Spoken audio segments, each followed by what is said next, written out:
Hi, everybody. Welcome to today's live Q&A session. I'm so glad that you're here with me. If this is the first time you're joining me, welcome so much to my video. I do 3 videos a week, and one of them is this live Q&A video. Just in case it is the first time that you're here, I wanted to introduce myself. My name is Marcy Melzer, and I am an intuitive speech and language pathologist. And I help parents teach their late talking children how to use the words they need to share their wisdom with the world. And I do that in my Waves of Communication parent coaching program. So what I do on this live Q&A video, I see some people are joining me. That's great. There's Melissa and Christina, and I see a few more people up there. And I see somebody has a little arrow. So what I'm going to do is I'm going to go ahead and let's see who this is.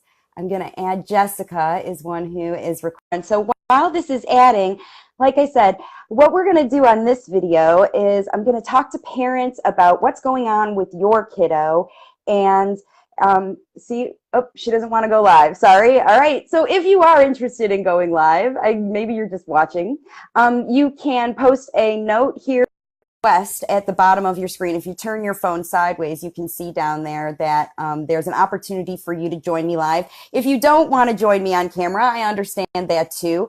And you have a question, you can post that in the comments, and then I can just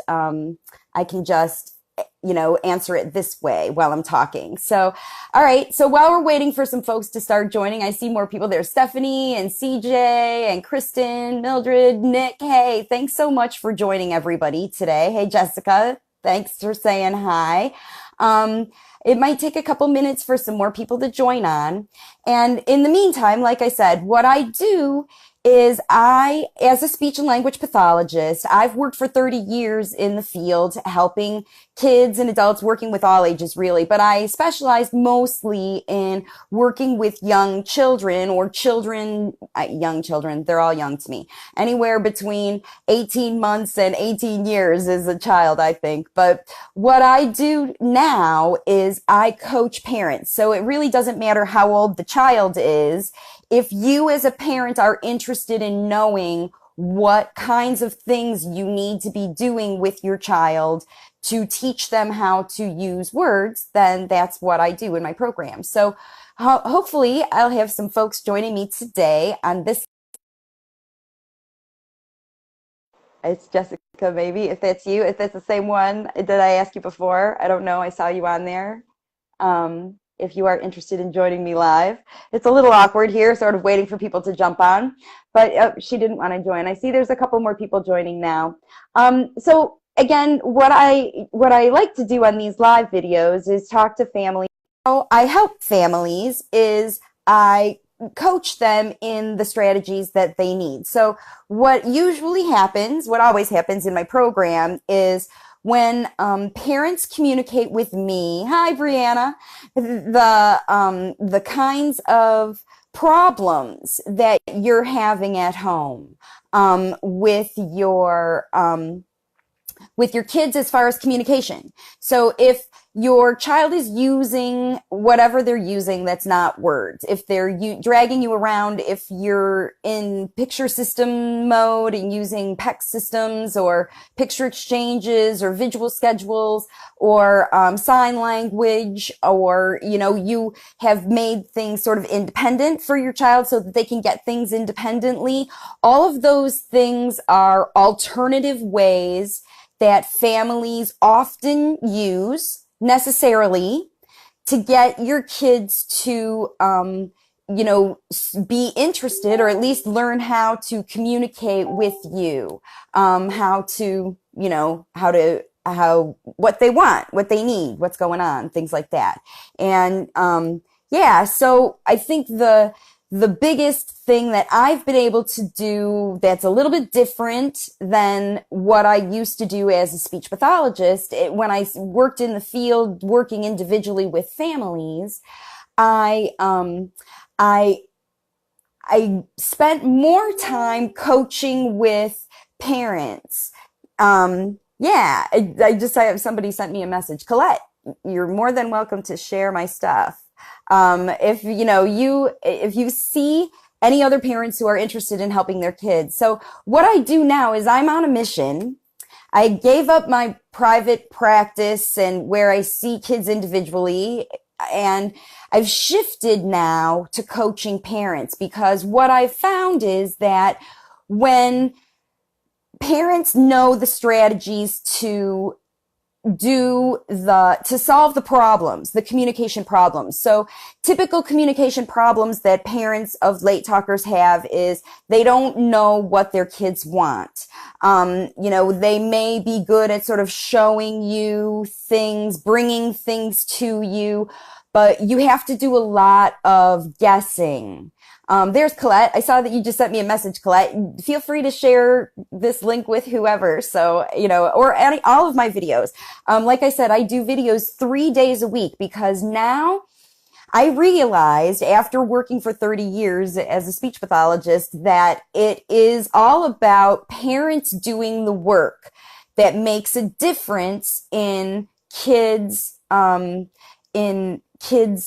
making progress, really. I have a friend, Mark Itteman, who is another speech pathologist, and he does very similar work with seniors who have lost speech as a result of aphasia or a stroke or something like that. And he coaches the caregivers, spouses, or, even friends and neighbors, someone who's close to the person who's lost their language, how to communicate with them in a way that helps them practice good speech and language. And so what I do as a language facilitator trainer, because I am a speech pathologist and I know what it takes for kids to learn language. And what it takes is a lot of practice with learning that words work for all the different things that you do in your life. So I see there's a few more people joining me now. If you are interested in jumping on this live video with me and chatting about your kiddo, I see there's a couple people with video options, but I don't want to invite you if you don't want to join me. So go ahead and put a note in the comments and let me know if you're interested in joining on live so that we can talk about your kiddo. And in the meantime, I'm just going to continue to talk about the typical kinds of problems that parent language facilitation can solve. So like I said, the first problem is that parents often don't know what their kids want, without having to involve some guessing in the process. You offer your kiddo options, you have them show you, they bring things to you, and that's how you know. So one of the first questions that I always ask families is, how is your child communicating with you now?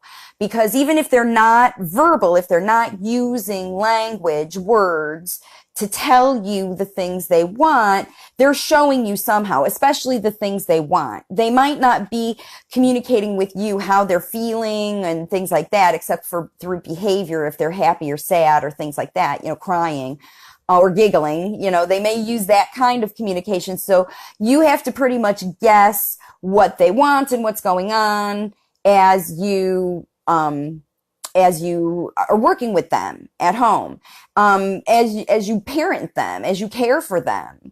And that guessing, becomes habitual. It becomes your way of knowing. You get better and better at guessing with your kids because you know them well, you know them better than anybody. And they do share with you what they want by behavior and things like that. So I see a few more people. There's Joshua. Hey, Joshua and Lindsay. I'm doing a live Q&A, but I'm not getting any questions from parents yet. So if you are just joining me and you want to chat about speech and language or your child or the evaluation you had or the evaluation you're waiting for or any of that kind of stuff, I'm happy to help answer any questions you might have.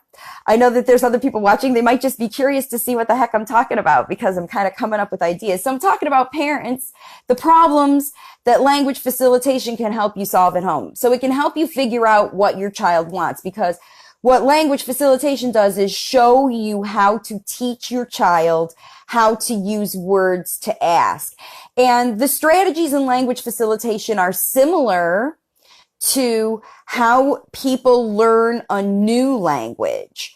There's, people who don't speak English as their first language, are often really good language facilitator parents. There's Nikki. Hi, Nikki. And there's Susan. Let's see. Some other people who are joining me, Lindsay and Faria. Thank you for joining me today. If you are interested in jumping on this video live with me, if you're brave enough to bring out your questions that maybe I can help you answer, or at least send you in the right direction to get going with helping your child, because what I learned in solving parents' problems, like helping them figure out what their kids want, but also helping them figure out how to change communication behaviors. Because what happens very often with kids, let me have a little drink here,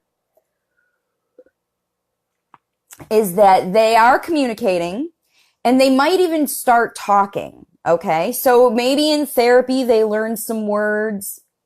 Maybe you are teaching them words. Maybe they learned some words from TV or their songs or videos they like to watch, favorite shows. Maybe they memorize phrases in books or vocabulary that they really like. Maybe they are using the same kinds of noises over and over again, like humming or saying the same phrases over again. And, other kids use noises to communicate, really high-pitched noises like ee, or other kids use humming as a communication mode. And the thing is, when parents respond to those things as communication or as behaviors, when you respond to them, how you respond to them shows your child that either it works for them or it doesn't work for them. So if your child's trying to get your attention and they're doing it by making a noise, and every time they make that noise, they get your attention, then that shows them that that noise is a mode of communication that gets into their memory banks. And they learn it as a communication strategy. When I make this noise, I get X noise, Y response. And they do X noise over and over again, and they get Y response over and over again. Guess what? They learn that that is a communication tool. If they learn how to say words to request things using an I want statement, such as I want cookie, I want juice, they learn that I want is what goes in front of every request, then that gets into a kid's memory bank as their tool, as their strategy. So then they start using that I want phrase every time they want something, even when it's not necessarily grammatically appropriate, but it has that meaning for them.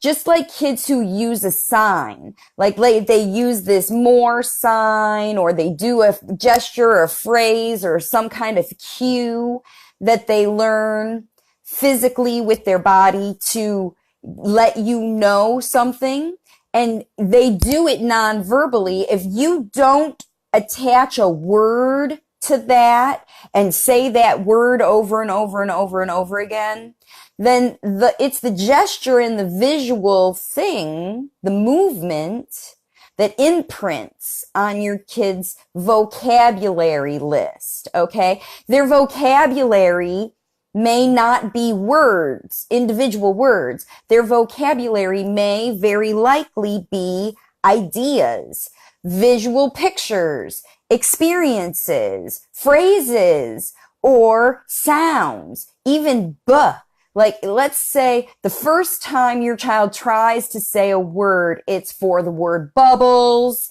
and all they manage to get out is buh.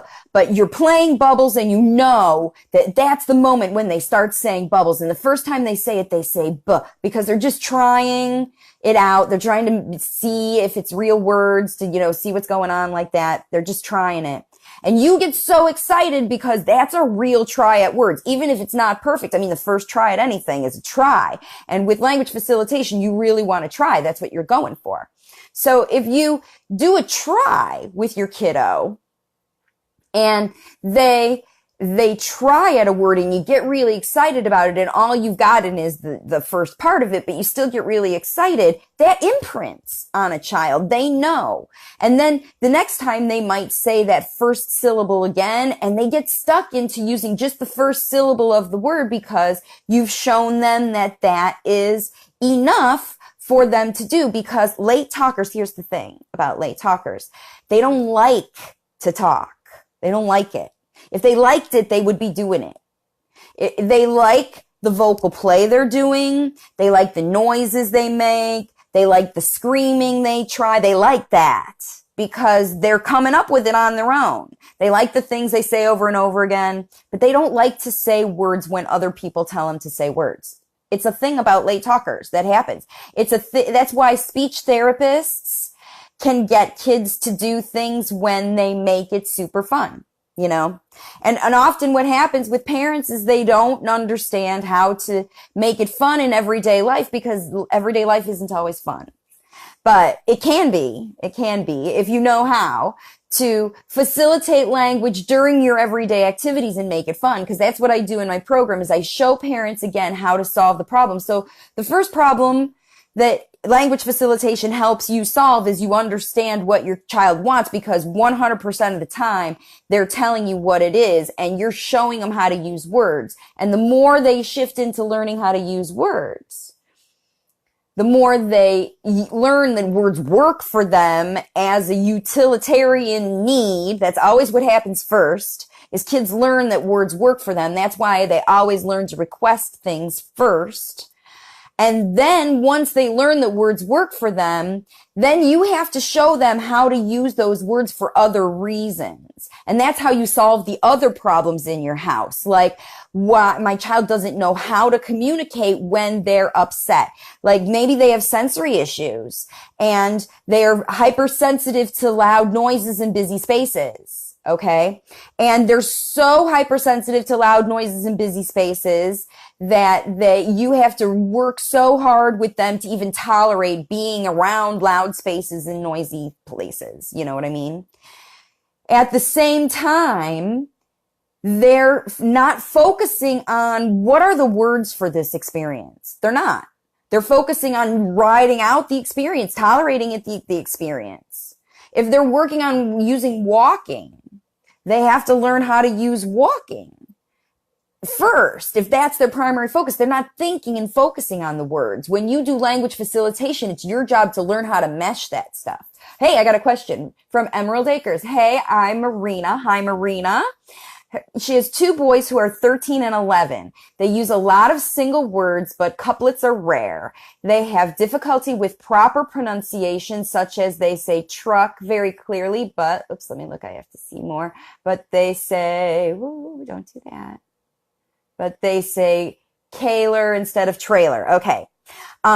So when kids are older, this is a great question. And I do talk to a lot of families. You know, a lot of people think that when kids get older, past even 3, 4, 5, 6 years old, that verbal speech is not necessarily a viable thing. If they haven't got it by that stage, then they end up not getting it. And what usually happens is that they train kids past, especially when they get past 8, 9, 10 years old, on sophisticated computer picture systems, because usually by then, late talkers are great at using technology because it serves a lot of purposes for them. Just like I was talking about learning language. So, what often happens to kids who start talking late is that when they start talking, just like I was mentioning a little bit earlier in the example that I gave, when kids first start talking, they only give just the little bit of the word. The shortest little syllable they can give you out of their mouth to try it. Okay. So it's the equivalent of, you ask your child to do a jumping jack, where you put your arms and your legs and you jump, and they give you the arms to kind of test the waters to see, is this really what you want me to do? Is this really the right response to that command or that direction? So when you ask kids to say words or ask them to imitate you, like if you have a flashcard or something like that, then they're going to give you the easiest possible response to meet the need as possible, because they don't like to do it. So it's like asking a child to do a jumping jack and they don't like to jump. They're going to give you all the motions they can or whatever without really trying hard. So when kids get to be older and they have a lot of practice with this very basic kind of talking, it's very, very important to work on their listening of their own communication. So rather than them being judged by you, that was a correct pronunciation, that wasn't a correct pronunciation, most kids, especially when they get to this point, don't care. They don't care. Unless there's some intrinsic motivation for them to use better talking, like playing a video game that clear speech gets them more points on, or practicing for a tangible reward or something like that. They don't care. And the catch-22 is, it is that repetitive practice work is what it takes to correct articulation problems like leaving off the sounds in words or correcting, letter replacements, the K's for the T's and things like that, trailer for trailer. And that happens especially too when kids combine sounds in words like the TR and trailer. If a child is a conceptual language learner and they're learning if they're learning language in chunks, like I was talking about at the beginning of this video, if they're learning how to do language by ideas, and then they learn that the words do represent, like truck means truck, they're going to practice the words that they themselves are motivated to say better. Okay? With articulation, with late talkers, that it all comes down to their intrinsic motivation to try and practice at something that is challenging for them. Because talking is challenging for them. At least they think so. Even though they can say words, it's the idea of, the reason it's challenging is different for every kiddo. And you as a parent know how your child learns, and you know the things that they struggle with. I see that there's a few of my language facilitator moms join who know that we spend a lot of time trying to figure out how your child learns. And every mom who works with your kiddo at home, if you're watching this video, you're one of those moms who is already trying to do stuff with your child to get them to use speech. And if your child is older and you've been trying for a long time, you need to introduce new kinds of learning that are going to intrinsically motivate your child. So, speech practice things that are video games for them to practice saying those words over and over again with clear pronunciation.